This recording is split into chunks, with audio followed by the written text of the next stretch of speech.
நமது கல்வியிலேயே அவங்களுக்கு அவங்க கட்டக்கூடிய கட்டணத்தில் வந்து ஒரு 50% அவங்களுக்கு கழிச்சிட்டு மீதி தொகையை வந்து கட்டினா போதும் அப்படிங்கிற மாதிரி வந்து ஒரு டிசைட் பண்ணியிருக்கோம் 2016 சேர்க்கப்படுகின்ற மாணவர்களுக்கு. ஸோ நம்மளால் இப்போ நிறைய சீட்டு வந்து பார்த்தீங்கன்னா வேக்கண்டாக போகுது. ஸோ அந்த மாதிரி உள்ள அந்த இடங்களை இந்த மாதிரி மாணவர்களுக்கு வந்து ஏன் பயன்படுத்தக்கூடாது அப்படிங்கிற நோக்கத்தில் நல்ல எண்ணத்தில் இதை வந்து ஆரம்பித்திருக்கோம். இது இப்போ தான் திங்க் பண்ணியிருக்கோம் அந்த விஷயத்தை. இதை உங்களுக்கும் சொல்லித்தரோம். நல்ல ஃபஸ்ட் மார்க் எடுத்திருப்பான் ஒரு ஸ்கூலில். அந்த பையன் வந்து சரியாக படிக்க முடியாமல் இருந்திருக்கும். அந்த பையனுக்கு ஒரு ஸ்காலர்ஷிப் மாதிரி ஒரு 90% மார்க்கு மேலே எடுக்கிறான்னு ஃபுல் ஃபீஸ் கூட ப்ரீ பண்ணிக்கலாம். கல்வித்தொகை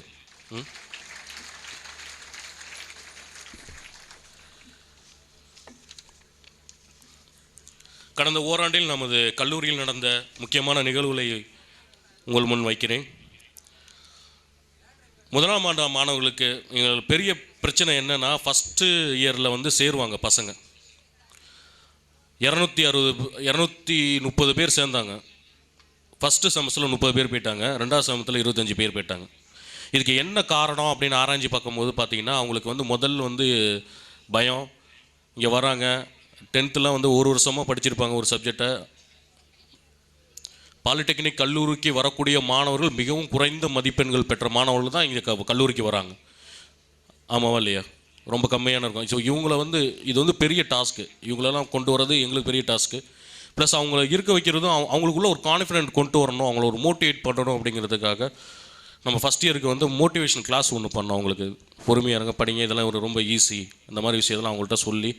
ஏன்னா ஏற்கனவே நம்ம கல்லூரி படித்து உள்ள மாணவர்கள் மிகவும் கம்மியான மார்க் வாங்கி இப்போ ரொம்ப நல்ல மார்க் வாங்கி நல்ல நிலைமையில் மாணவர்கள் நிறைய இருக்காங்க. அவங்கள பார்த்தா தெரிஞ்சுக்கங்க அப்படின்னு சொல்லிட்டு இந்த மாதிரி அவங்களுக்கு வந்து ஊக்கப்படுத்துகிற மாதிரி அவங்க ஒரு இதில் வந்து இப்போ நான் சொன்னான்னா போய் கேட்காது. என்ன முகத்தை அடிக்கடி பார்த்துருப்பார்கள். அதனால் வந்து திருப்பி போய் நான் சொல்கிறது கேட்க மாட்டாங்க. அதனால் வெளியிலேருந்து ஒருத்தர் கூப்பிட்டு வந்து மோட்டிவேஷன் கிளாஸ் இந்த மாதிரிலாம் பண்ணோம். அதுக்கு அடுத்ததாக பார்த்திங்கன்னா வந்து வேப்பூர் தீயணைப்பு மற்றும் பாதுகாப்பு துறையினா தீயணைப்பு மற்றும் பேரிடர் மேலாண்மை பற்றி ஒரு ஃபயர் ரெஸ்கியூ, திடீர்னு தீ பெற்றுச்சு, அதை எப்படி அணைக்கணும், என்ன மாதிரி தீயை எப்படி அணைக்கணும் அப்படின்ற ஒரு ஃபஸ்ட் எய்ட் மாதிரி ஒரு இது பண்ணாங்க. அடுத்ததாக வந்து பார்த்திங்கன்னா ஆகஸ்ட் 4 2017 நமது கல்லூரியில் நாட்டு நலப்பட்டு திட்டத்தின் மூலம் முதலாம் ஆண்டு துறையும் சேர்ந்து வாசன் கண் மருத்துவமனை இணைந்து இலவச கண் பரிசோதனை முகாம் நடத்தினர். அதன் மூலிமா பார்த்தீங்கன்னா நம்ம வரிசைப்பட்டியில் இருக்க சுற்றுப்பட்டில் இருக்க கிராம மக்கள் நம்ம கல்லூரி மாணவர்கள் அனைவரும் பயன்பெற்றனர். அடுத்ததாக ஆகஸ்ட் 12 பார்த்திங்கன்னா சர்வதேச இளைஞர்கள் இன்டர்நேஷ்னல் யூத் டே. அதை முன்னிட்டு கல்லூரியில் நாட்டு நலப்பட்ட மாணவர்கள் போட்டிகளும் நிகழ்ச்சிகளும் நடத்தப்பட்டது. ஆகஸ்ட் 15 எமது கல்லூரி சுதந்திர தின விழா கொண்டாடப்பட்டது. இதனை முன்னிட்டு பேராசிரியர்களுக்கு இடையே கிரிக்கெட் போட்டி நடத்தப்பட்டது. எமது கல்லூரி அனைத்து துறைகளும் தமிழ்நாடு அரசு இரத்த வங்கியுடன் இணைந்து 4வது இரத்த தான முகாமை 2015 ஆகஸ்ட் 19 நடத்தினர். இதில் 108 பேராசிரியர்கள் மற்றும் மாணவர்கள் தாமாக முன்வந்து இரத்த தானம் செய்தனர். செப்டம்பர் 5 ஆசிரியர் தினத்தை முன்னிட்டு எமது மாணவர்கள் பேராசிரியரை மகிழ்விக்க போட்டிகள் மற்றும் நிகழ்ச்சிகளை நடத்தினர். செப்டம்பர் 17 எமது கல்லூரியின் அனைத்து துறை சார்பாக பொறியாளர் தினம் கொண்டாடப்பட்டது. டிசம்பர் மாதத்தில் பெற்றோர் சந்திப்பு நடைபெற்றது. இதில் வருகை பதிவேடு மற்றும் அவருடைய கல்வி சம்மந்தப்பட்ட குறைபாடுகளை அவர்களிடம் பேசி அதை எப்படி சரி பண்ணுறது அப்படிங்கிறது இந்த மாதிரி விஷயம்லாம் வந்து பேரண்ட்டோடு டிஸ்கஸ் பண்ணப்பட்டது. அடுத்ததாக வந்து பார்த்திங்கன்னா சமூக தொடர்புகளை வளர்க்கவும் பேராசிரியர்களின் நல்ல உறவுகளை மேம்படுத்தவும் அவங்கள ஊக்கப்படுத்தவும் ஒரு staff club VBC staff club ஒன்று ஆரம்பிக்கப்பட்டது. அதில் புத்தாண்டு அன்று ஆரம்பிக்கப்பட்ட அந்த ஸ்டாஃப் கிளப் அன்றைக்கு சிறப்பான முறையில் புத்தாண்டு கொண்டாட்டங்களை நடைபெற்றது. ஜனவரி 13 சமத்துவ பொங்கல் மிகச்சிறப்பான முறையில் கொண்டாடப்பட்டது.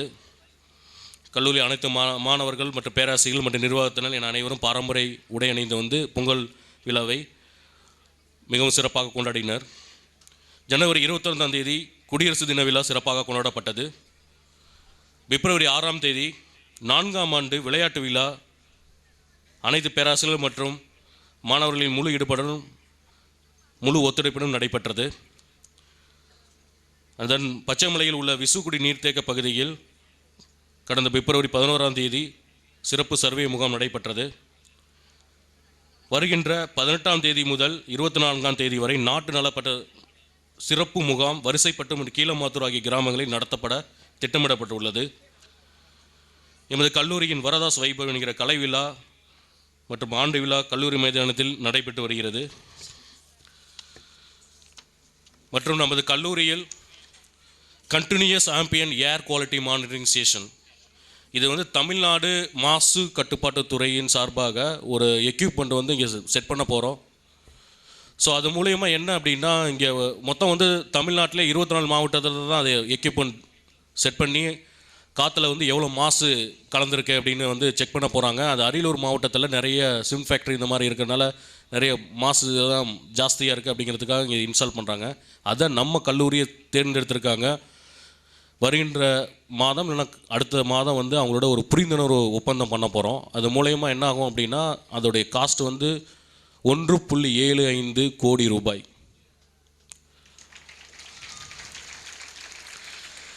இதனால் என்ன பயன் கல்லூரிக்கு அப்படின்னா, சிவில் துறையை சேர்ந்த மாணவர்கள் இல்லை மற்ற டிபார்ட்மெண்ட்டில் சேர்ந்த மாணவர்கள் இந்த மாசு கட்டுப்பாட்டு சம்மந்தமாக ஏதாவது நீங்கள் படிக்க விரும்புனீங்கன்னா, உயர்கல்வி பெற்றீங்கன்னா, அதில் உள்ள ப்ராஜெக்ட்டுக்கு தேவையான டேட்டாஸ் வந்து இங்கே எடுத்துக்கலாம்.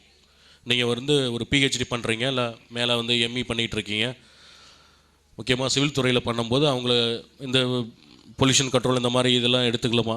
அப்போ வந்து பார்த்தீங்கன்னா என்விரான்மெண்டல் சயின்ஸ்லாம் படிப்பீங்க. அதில் வந்து பார்த்தீங்கன்னா இந்த மாதிரி டேட்டாஸ்லாம் வந்து யூஸ் ஆகும். அதை வந்து பண்ணலாம், ஒரு ப்ராஜெக்டை எடுத்து நீங்கள் பண்ணலாம். அதுக்கு வந்து இந்த டேட்டாஸ் வந்து யூஸ் ஆகும் ரொம்ப வரும். ஸோ அடுத்ததாக வந்து பார்த்திங்கன்னா, கல்லூரியானது ஒரு 3 நாளைக்கு முன்னாடி எஸ்கேயு எஜுகேஷன் அவர்களோட ஒரு புரிந்துணர்வு ஒப்பந்தம் செய்ய உறுதி செய்யப்பட்டுள்ளது. இதோடைய நோக்கம் என்ன, நான் ஏற்கனவே ஆரம்பிக்கும் போதே சொன்ன ஒரு உலகத்தரத்தில் அப்படின்னா, உலகத்தரம்னா என்ன, எல்லா கல்லூரியும் இதே சிலபஸ் தான் நடத்துகிறாங்க, ஆமாவா இல்லையா? ஏதோ ஒரு காரணத்தில் நம்ம வந்து அதுலேருந்து ஒரு வித்தியாசப்பட்டு இருக்கணும் அப்படின்னா கூட ஏதாவது தெரிஞ்சுக்கணும். அது கரிக்குலம் வைஸாக இருந்தாலும் சரி, மற்றதெல்லாம். அதனால தான் வந்து நம்மளோட கல்லூரியில் வந்து பார்த்தீங்கன்னா நிறையா அந்த ஓரியன்டேஷன் ப்ரோக்ராம்லாம் நிறைய பண்ணுறோம். நிறைய சாஃப்ட்வேர், அது இல்லாமல் வந்து மற்றதெல்லாம் தெரிஞ்சுக்கணும் அப்படின்ட்டு நிறையா வந்து பண்ணிக்கிட்டு இருக்கோம். ஈவன் இப்போ அல்ட்ரா சிமெண்ட்ஸில் கூட வந்து சிவில் மாணவர்களுக்கு வந்து ப்ரீ பிளேஸ்மெண்ட் ட்ரைனிங் வந்து கொடுத்துட்டு போனாங்க. ஸோ இந்த மாதிரி விஷயங்கள்லாம் பண்ணும்போது நீங்கள் அதிகப்படியான ஒரு அறிவுத்திறனோடு வெளியே போகும்போது மற்ற மாணவர்கள், ஏன்னா வந்து ரொம்ப போட்டி நிறைந்த உலகம், அதனால் வந்து நீங்கள் ஜெயிக்கணும்னா இதெல்லாம் மேலே ஒரு படி ஏதாவது தெரிஞ்சிருக்கணும். அப்போ தான் வந்து நீங்கள் வெளியில் போகும்போது உங்களால் ஜெயிக்க முடியும். ஸோ அதுக்காக தான் இந்த மாதிரி இந்த ஓரியன்டேஷன் ப்ரோக்ராம் இதெல்லாம் பண்ணணும். இதில் இந்த எஸ்கேயு அப்படிங்கிறது என்னென்னா, ஸ்கில் நாலேஜ் அன்லிமிட்டெட் அப்படின்னு சொல்லிட்டு ஒரு எஜுகேஷனல் ஹப் இருக்குது. இவங்க என்ன பண்ணுறாங்க அப்படின்னா, முதலாம் ஆண்டு மாணவர்கள், இனிமேல் சேரப்போகிற மாணவர்கள் இருந்தாலும் சரி, இல்லை இது சேர்ந்துருக்க அவங்க வந்து என்னென்னா, ஆன்லைனில் நம்ம கல்லூரியில் ஒரு 2 வகுப்பறையில் ஆன்லைன்லேயே பாடம் கற்றுக்கிற மாதிரி அவங்க மலேசியாவிலேருந்து பண்ணுவாங்க, இல்லைன்னா கனடா, எந்த கண்ட்ரியில் இருந்ததுனாலும் அவங்க சொல்லுவாங்க. ஆன்லைனில் உங்களுக்கு வந்து பாடம் நடத்துவாங்க. என்ன அவங்க வந்து நீங்கள் வந்து ஒரு அப்ராட் போகும்போது என்ன பிரச்சனை இருக்குது அப்படின்னா, ஸோ நம்மளுக்கு வந்து பார்த்திங்கன்னா நம்மளுடைய எஜுகேஷன் சிஸ்டமே உங்களுக்கு தெரியும். அந்த சிலபஸ் வந்து பார்த்திங்கன்னா மாற்றுறது 5 வருஷமோ இல்லை 10 வருஷமோ ஆகுது. ஆனால் நம்ம ஒரு டெக்னாலஜி படிச்சிருப்போம். இதே டெக்னாலஜி வந்து நம்ம ஒரு கம்பெனி இல்லை ஒரு இடத்துல போய் பார்க்கும்போது அது ஒரு டிஜிட்டலைஸ்டாக மாறிக்கும். நீ ஒரு அனலாகாக வேறு எதாவது பண்ணியிருப்பேன், அதில் வந்து ஒரு டிஜிட்டலாக இருக்கும். உனக்கு அந்த இதெல்லாம் புரியாது. அந்த குளோபலைஸ் ஸ்டாண்டர்டுக்கு அது உன்னுடைய அறிவை அதிகப்படுத்தாது, என்ஹான்ஸ் பண்ணுறதுக்காக இந்த மாதிரி வந்து அவங்களோட ஒரு புரிந்துணர்வு. இதன் மூலியமாக நீங்கள் வெளிநாட்டில் படிக்கிறதுக்கோ, மலேசியாவிலலாம் வந்து பார்த்திங்கன்னா இதை முடிச்சுட்டு அங்கே ஒரு 16 மாதம் ட்ரைனிங் கொடுப்பாங்க. அது முடிச்சுட்டு அங்கேயே நீ வேலைக்கு போகலாம். அப்படி இல்லைன்னா கனடாவில் வந்து பார்த்திங்கன்னா இதை முடிச்சுட்டு அங்கே வந்து பிஇ பண்ணலாம். பிஇ பண்ணும்போதே அங்கே அதுக்கு தேவையான ஃபீஸு ஒரு 1.5 லட்சம் 1 லட்சம் அப்படி வரும். அதை வந்து பார்த்திங்கன்னா நீங்கள் ஒரு பார்ட் டைம் ஜாப் பார்த்து கூட நீங்கள் பண்ணிக்கலாம் அங்கே. ஸோ அங்கேயே செட்டில் ஆகிறதுக்கு கூட ஒரு வாய்ப்பு இருக்குது. ஸோ அந்த மாதிரி ஒரு புரிந்துணர்வு ஒப்பந்தம் வந்து உறுதி செய்யப்பட்டுள்ளது. அது வரும் கல்வியாண்டு முதல் செயல்படும் என்பதை பெருமையோடு உங்களிடத்தில் சொல்கிறேன். ஸோ மாணவர்கள் சாதனைகள்லாம் பார்த்தாச்சு. அடுத்தது பேராசிரியருடைய சாதனைகள்லாம் பார்ப்போம். நமது கல்லூரியை சேர்ந்த பேராசிரியர் திரு ரஞ்சித், திரு கலைச்செல்வன், திருமதி விஜயலட்சுமி, மெக்கானிக்கல் துறையைச் சேர்ந்த ரஞ்சித் குமார், சுதாகர், ராஜேஷ், சுரேஷ், ராஜ்குமார் ஆகியோர் 100 விழுக்காடு தேர்ச்சி விகிதத்தை அளித்துள்ளனர். மற்றும் நமது கல்லூரி பேராசிரியரான திரு நரேந்திர பிரசாத் அவர்கள் திருச்சி அண்ணா பல்கலைக்கழகத்தில் நடைபெற்ற இன்டர்நேஷ்னல் கான்ஃபரன்ஸில் மைக்ரோ மிஷினிங் அப்படிங்கிற தலைப்பில் ஒரு பேப்பர் வந்து ப்ரெசென்ட் பண்ணியிருக்காரு. நமது கல்லூரியின் விளையாட்டுத்துறை ஆசிரியர் அவர் வந்து டாக்டரேட் பண்ணிக்கிட்டு இருக்காரு. அவர் வந்து பார்த்திங்கன்னா கே ஜெனரல் ஜேர்னல் என்கிற சர்வதேச நாளிதழில் effects of weight training and game specific exercise on selected physiological variable of men football players அப்படிங்கிற தலைப்பில் வந்து ஒரு அறிக்கை சமைச்சிருக்காரு இன்டர்நேஷ்னல் லெவலில். ஸோ அவங்க வந்து பார்த்திங்கன்னா விளையாட்டுத்துறையிலும் நமது கல்வி மட்டும் இல்லாமல் விளையாட்டுத்துறையிலும் நமது மாணவர்கள் நிறைய சாதனை புரிந்திருக்கிறார்கள்.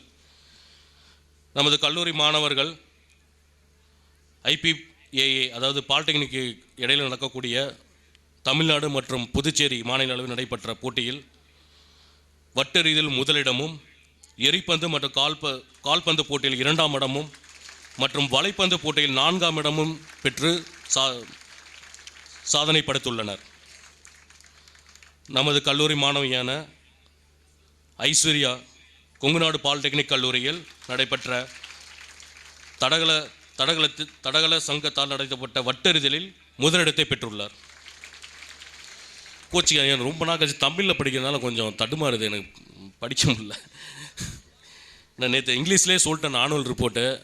சரிங்க, நான் நிறைய பேர் நான் சொன்னேன்னா நான் இங்கிலீஷில் வெர்ஷனில் கொஞ்சம் ஈஸியாக இருக்கும் எனக்கு. பட் நான் சொன்னேன்னா உங்களுக்கு நிறைய பேர் புரியாது, அதனால தான் கொஞ்சம் பொறுமையோடு கேட்டுங்க. 2016 பிப்ரவரி 6ஆம் தேதி நடைபெற்ற 4வது விளையாட்டுகளில் நமது கல்லூரி சிறப்பாக நடைபெற்றது. அதில் வந்து இந்திய அணி கைப்பந்து வீரர் திரு கார்த்திகேயன் BA துணை மேலாளர் இந்தியன் ஓவர்சீஸ் வங்கி சென்னை அவர்கள் துவங்கி வைத்தார்கள். பயிற்சி மற்றும் வேலைவாய்ப்புத்துறை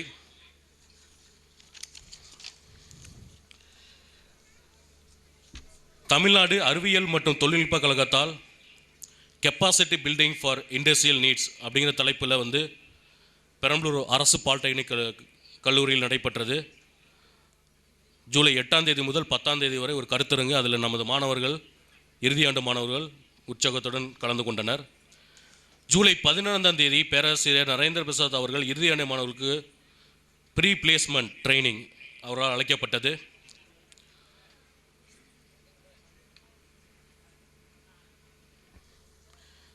மற்றும்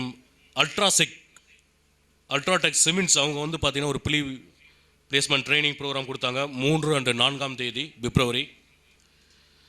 இந்த நேரத்தில் திரு நரேந்திர பிரசாத் அவர்களுக்கு எனது மனதார நன்றியை தெரிவித்துக் கொள்கிறேன். ஏன்னா அவரோட எஃபர்ட்டை வந்து கிடையாது. காலைல கூட கலை நிகழ்ச்சியில் கூட சொல்லியிருந்தீங்க, ட்ரிங்னு அடிக்கும், ஒன்றை எடுத்து ஃபோனை வந்து பேசிகிட்டே இருப்பார், காதில் வச்சுட்டே இருப்பார் அப்படின்னு. அவ்வளோ நான் சொல்லவே மாட்டேன், நான் கேட்பேன், ஒன்றே அதுக்கு முன்னாடியே சொல்லிடுவார். அந்தளவுக்கு வந்து ரொம்ப கீனாக எப்படியாவது போனவங்க அந்த கம்பெனியில் இருக்காங்கன்னு சொல்லிட்டு 3-4 மாதம் வரைக்கும் திருப்பி ஃபோன் பண்ணி கேட்டுகிட்டு இருந்தார். ஸோ அந்த மாதிரி வந்து எனக்கு வேலைப்பளுவை குறைத்து என்னை ரொம்ப ப்ரெஷருக்கு உள்ளாமல் அழுத்தத்துக்கு உள்ளாகாமல் பார்த்து கொண்ட திரு நரேந்திர பிரசாத் அவர்களுக்கு இந்த நேரத்தில் என்னுடைய நன்றியை தெரிவித்துக் கொள்கிறேன். ஸோ இது வரைக்கும் நம்ம கல்லூரிக்கு விசிட் பண்ண கம்பெனிஸை பற்றி ஒரு லிஸ்ட் சொல்லிடுறேன். Sakthi auto components, turbo energy, SCSC engine components, Sundaram auto components, ரேனி, Avalon technologies, Indian Nippon, Cooper Bussmann, Lakshmi electrical drives limited Coimbatore. நமது கல்லூரி மாணவர்கள் JPR cement factory, turbo energy, Aliyar dam, Thirumoorthy dam, Siruvani water treatment plant, radio astronomy centre Ooty, இங்கெல்லாம் வந்து industrial visit போயிருக்காங்க. So கடைசியாக நன்றி உரை இத்துடன் முடித்துக் கொள்கிறேன். இத்தனை சாதனைகளுக்கும் என்னோட உறுதுணையாக இருந்த பேராசிரியர்களுக்கும் இந்த சாதனை செய்த மாணவர்கள் அனைவருக்கும் மற்றும் நம் கல்லூரியின் தாளாளர், அலுவலக நண்பர்கள், ஓட்டுநர் மற்றும் அனைவருக்கும் இந்த நேரத்தில் என்னுடைய நன்றியை தெரிவித்து இத்துடன் எனது உரையை முடித்துக் கொள்கிறேன். நன்றி. எம் கல்லூரியின் ஆண்டறிக்கையை அளித்த எம் கல்லூரி முதல்வருக்கு நன்றி. நமது கல்வி நிறுவனங்களின் தாளாளர் அவர்களை தமிழ்நாடு மின்சார வாரியத்தின் அசிஸ்டன்ட் இன்ஜினியர் மிஸ்டர் ராஜேந்திரன் அவர்களை கௌரவிக்குமாறு அன்புடன் கேட்டுக்கொள்கிறோம்.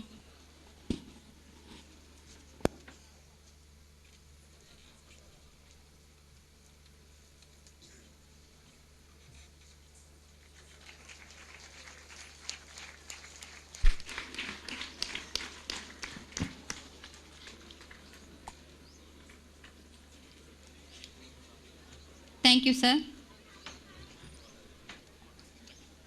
டால்மியா தமிழ்நாட்டின் கடைக்கோடி தமிழனுக்கும் தெரியும். காரணம், தொழில்துறையில் நீர் செய்த புரட்சி, விடாமுயற்சியின் ஏணிப்படி, தன்னம்பிக்கையின் மறு உருவம், எம் கல்லூரி பூங்காவில் பூத்த புது மலர். எம் கல்லூரியின் சிறப்பு விருந்தினர் டால்மியா சிமெண்டின் மேலாளர் திரு பழனியப்பன் அவர்களை சிறப்புரையாற்ற பணிவோடு அழைக்கின்றோம்.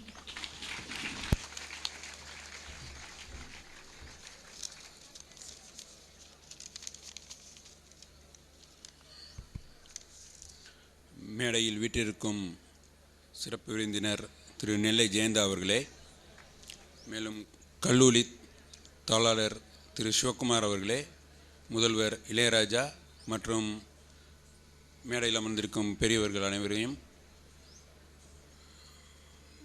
வருக வருக என்று கேட்டுக்கொண்டு, மேலும் இங்கு விழா நாயகர்களாக வீட்டிற்கும் ஒரு 930 பேர் இங்கே இருக்கிறதா சொன்னாங்க. ஸோ அவ்வளோ எனர்ஜெட்டிக் பீப்புள் அனைவரையும் வருக வருக என்று கூறி,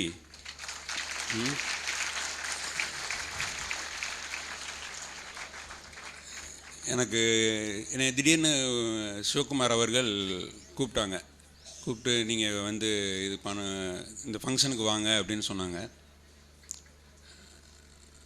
நான் சொன்னேன், எனக்கு இந்த மாதிரி வெளியெல்லாம் போய் பழக்கம் இல்லைப்பா, எனக்கு என்னோடய நண்பர் அவர், முதல்ல அதையும் நான் சொல்லிடுறேன், என்னுடைய இன்ஜினியரிங் கிளாஸ்மேட். நான் இந்த மாதிரிலாம் பழக்கம் இல்லை, அதனால் என்னை விட்டுருங்க அப்படின்னு சொன்னேன். இல்லை நீங்கள் வாப்பா, பரவாயில்ல நீங்கள் வாங்க, பழகிக்கலாம் அப்படின்னாரு. சரி, நம்மளை வச்சு ஏதோ காமெடி பண்ணுறாரோ அப்படின்னு நினச்சிட்டு, நிஜமாக தான் சொல்கிறீங்களா, அப்புறம் வேறு யாருப்பா வர்றா அப்படின்னா, இந்த மாதிரி நெல்லை ஜெயந்தாலாம் வராங்க அப்படின்னாரு. சரி, அப்போ நம்ம வந்து காமெடி பீஸ் தான் அப்படின்னு நினச்சிட்டு, சரி ஓகே போய் தான் பார்ப்போமே. ஏன்னா நாம் வந்து இப்போ நான் உங்கள்கிட்ட ஒரு 5 நிமிஷம் தான் பேச போகிறேன், ஏன்னா பெரிய பெரிய பேச்சாளர்கள்லாம் இருக்காங்க. ஸோ நான் ரொம்ப நேரம் பேசி உங்களை மொக்க போட்டு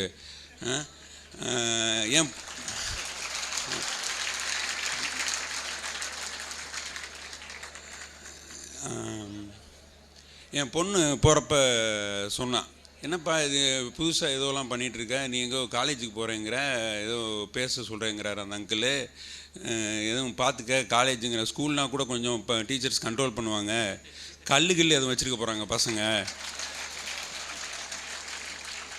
அப்படின்னு சொன்னான். எனக்கு கொஞ்சம் பயமாக தான் இருந்தது. அப்புறம் இங்கே வந்ததுக்கப்புறம் தான் பார்த்தேன், அதாவது எவ்வளோ பொறுமையாக, அதாவது நாங்களும் காலேஜெலாம் படித்தோம், நிறையா காலேஜ் ஃபங்க்ஷன்ஸுக்கு பக்கத்தில் காலேஜ் ஃபங்க்ஷன்ஸ்லாம் போய் அட்டன் பண்ணுவோம். அப்போல்லாம் ஒரு வித்தியாசமான என்வாயன்மெண்ட் இருக்கும். ஒரு இங்கே வந்து அவ்வளோ அமைதியாக சிவகுமார் அவர்கள்ட்ட கேட்டேன், எப்படிப்பா பசங்க அப்படின்ட்டு. ரொம்ப தங்கமான பசங்கப்பா, ஏன்னா நீ எதை பற்றியும் பயப்பட வேண்டாம்,